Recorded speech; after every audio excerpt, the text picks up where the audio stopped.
또 여러 가지 있었는데 이 부활절은 아주 우리에게 기쁜 날이라고 하는 것을 우리가 잘 알고 있습니다.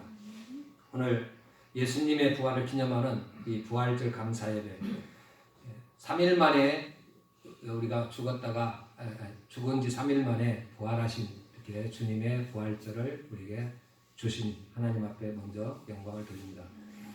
어떻게 보면 죽음이라고 하는 것은 흔한 일입니다.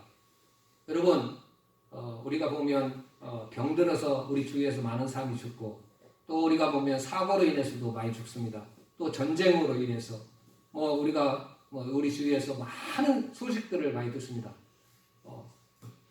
제가 그 병원에 갈 때마다 보면 장례식장에 사람들이 어느 장례식장에 가보면 한 사람이 있는 경우가 없어요.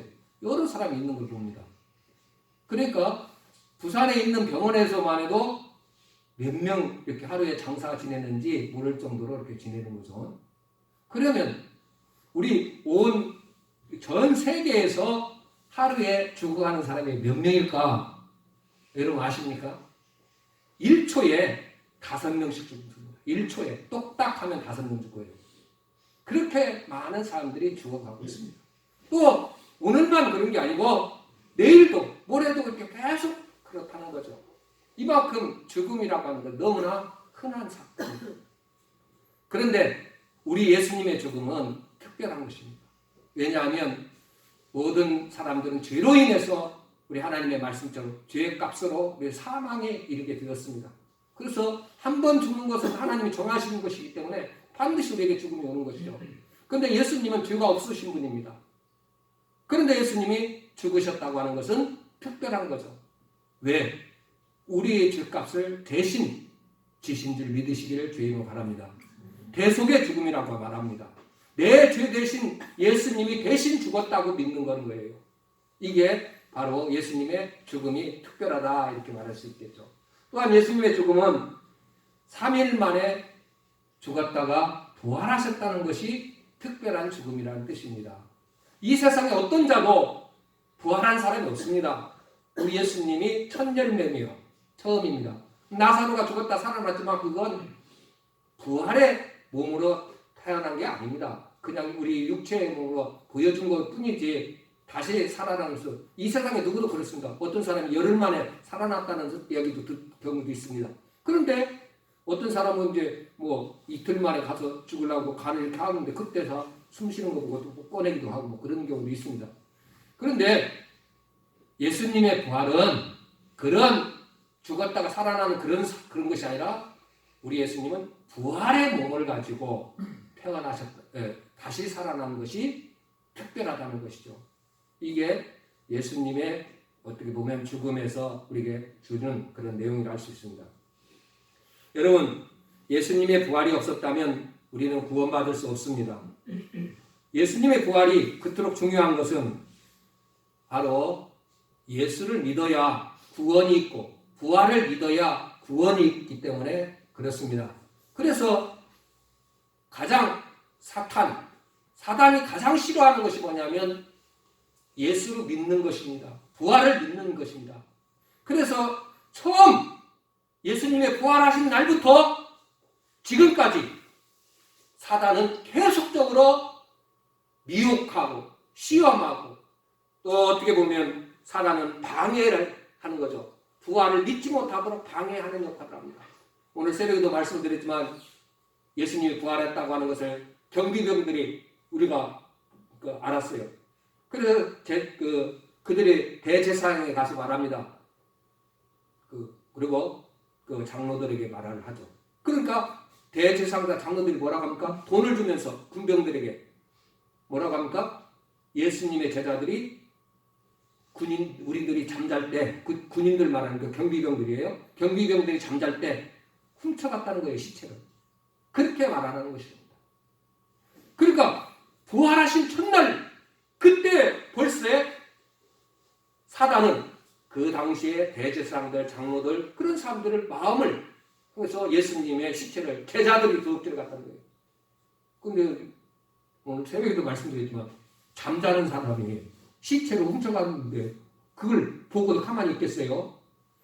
잠자기 때문에 알아보지 못했다고 하면 시체를 훔쳐갔는지 안 갔는지 모르는 거 아니에요.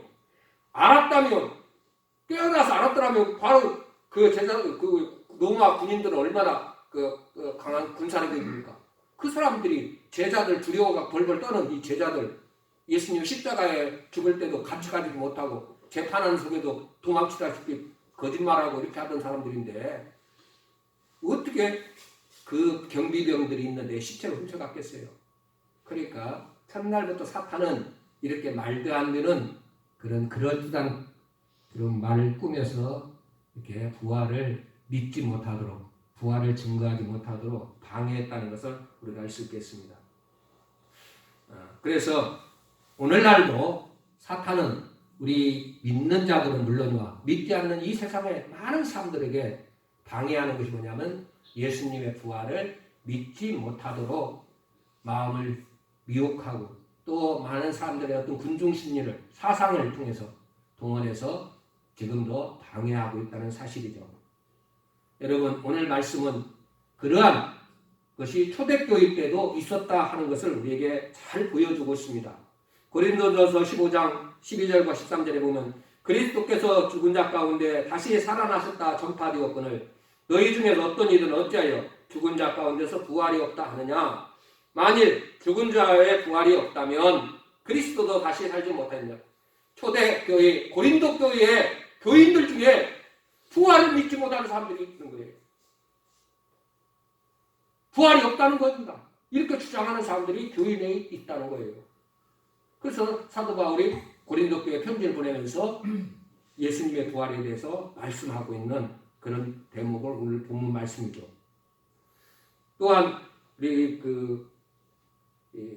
42절에 보니까 오늘 본문 말씀 죽은 자의 부활도 이와 같으니 썩은 것으로 심고 썩지 않은 것으로 다시 살아나며 예수님의 부활을 우리가 말하면 확실히 증언하는 그런 말씀을 우리에게 보여주고 있습니다.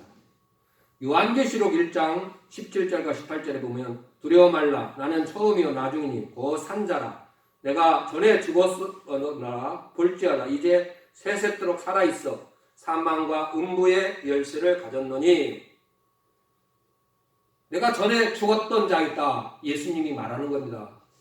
볼지어다 내가 지금 살아있는 자다 하면서 전에 내가 십자가에 죽었던 그 예수다. 그러면서 사도 요한에게 계시록을 기록하도록 말씀하시면서 이제 세세토록 살아 세세토록 영원히 살아 사망과 음부의 권세를 가졌다고 선언하는 내용들을 봅니다. 즉 죽음의 권세, 사망의 권세를 누가 열쇠를 갖고 있다고요? 우리 예수님이 쥐고 있다는 겁니다. 그런 분으로 우리에게 즉 예수님이 이것을 다른 말로 표현하면 예수님이 죽음과 사망의 권세를 파괴하고 부활하셨다. 이 말씀을 지금 선언하고 있는 것이죠. 그래서 사도 요한에게 계시록을 기록하면서 너는 어떤 그런 핍박과 환난 가운데서 담대히 하나님의 말씀을 기록해서 전하라. 이렇게 말씀하시는 내용을 우리가 보여주고 있습니다. 예수님의 부활은 구원의 완성입니다. 십자가에 예수님이 죽어 장사 지냈다가 부활하지 못했다면 우리가 믿는 믿음이 헛것이고 또한 우리가 구세주라고 부르는 예수 그리스도가 참된 우리의 구세주가 될 수 없다는 거죠. 구원주가 될 수 없다는 겁니다. 바로 예수님의 부활이 있기 때문에 바로 예수님이 우리의 구원주라고 우리가 믿고 또 받아들일 수 있는 것이죠. 만약 기독교에서 부활을 믿지 못한다면 우리 기독교는 참된 기독교가 아닌 것이죠. 세상 다른 종교와 다를 바가 없는 것입니다. 부활이 없다면. 우리 기독교가 유일하게 왜 독특하느냐? 우리는 부활을 주장하기 때문에 그렇습니다. 부활을 믿기 때문에 그렇습니다. 다른 어떤 종교에서도 부활을 믿지 못합니다. 없습니다. 그런데 우리 기독교만 이 부활을 강조하는 거예요. 왜? 부활이 있어야 우리의 구원이 확실하다는 것이 증언이 되기 때문에 그렇습니다. 로마서 10장 9절과 10절에 보면 너가 만일 내 입으로 예수를 주라 시인하면 또 하나님께서 그를 죽은 자 가운데 살리실 것을 내 마음에 믿으면 구원을 받으리라. 사람이 마음으로 믿어 의에 이르고 입으로 시인하여 구원에 이르느니라. 죽은 자 가운데서 살아나신 것을 믿어야 구원받는다는 것을 말씀하고 있습니다. 다른 말로 말하면 부활신앙이 있어야 구원을 받는다, 그런 뜻이죠. 요한복음 11장 25절에도 예수께서 이르시되 나는 부활이요 생명이니 나를 믿는 자는 죽어도 살겠고, 여기서 죽어도 산다고 말하고 있고, 무릇 살아서 우리가 지금 믿는 자들은 영원히 죽지 않는다고 선언하고 있는 것이죠. 바로 이게 우리가 갖고 있는 부활신앙이라고 하는 것을 말씀하고 있는 것입니다. 여러분, 오늘 말씀 속에 35절에 보니까 본문 말씀, 누가 묻기를 죽은 자들이 어떻게 다시 살아나며 어떤 몸으로 오느냐 하리니, 우리가 어떻게 부활하느냐, 어떤 능력으로 우리가 부활하느냐, 이 질문을 던지는 것입니다. 지금도 마찬가지입니다. 어떤 사람들은 저도 이제 한 15년 전, 20년 전만 해도 우리가 보면 화장터에 가서 화장했지 않습니까? 화장을 잘 안 하려고 하는 사람이 있었어요. 왜? 나중에 화장해놓으면 어떻게 다시 사느냐고 그런 사람이 있었어요. 하나님의 능력에 대해서 사두개인들처럼 잘 몰랐다고 저는.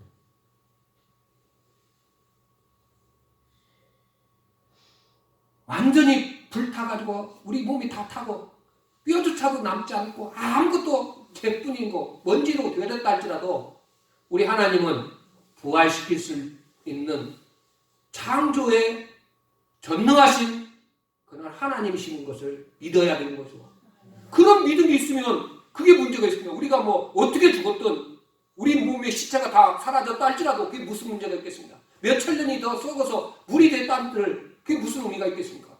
우리 하나님은 없는 데서도 있는 걸 만드시는 분이신데, 그러니까 우리가 보면 부활을 믿지 못하는 사람들은 인간적인 지혜와 능력을 가지고 판단하기 때문에 어떻게 우리 몸이 다시 우리 몸을 가지고 다시 태어나느냐 이렇게 이야기하는 거죠.